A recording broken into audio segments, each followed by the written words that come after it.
免責聲明：本內容僅限於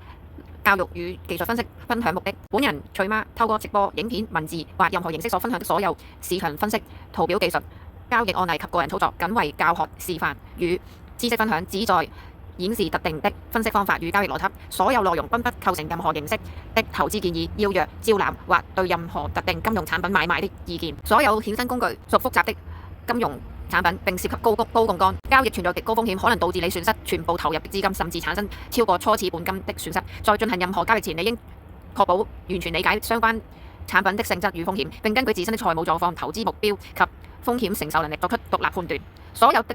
所有展示過往的交易案例、模擬結果與提及的績效，包括但不限於勝率等表述，均僅為特定市場條件下的歷史記錄。過往表現絕不保證將來結果。金融市場瞬息萬變，不存在穩賺不賠的策略。你應對個人的所有投資決策及交易行為承擔全部責任。講者徐媽不對任何因依賴本教學內容而導致的直接或間接財務損失負責。你對投資有疑問，應諮詢獨立的合資格財務顧問或專業人士。請注意，本頻教學分享活動本身不構成受證監會的投資諮詢或資產管理服務。講者與學員之間純粹教育知識付費教育關係。請你務必在參與任何教育內容或市場分析前，仔細閱讀並理解本免責聲明。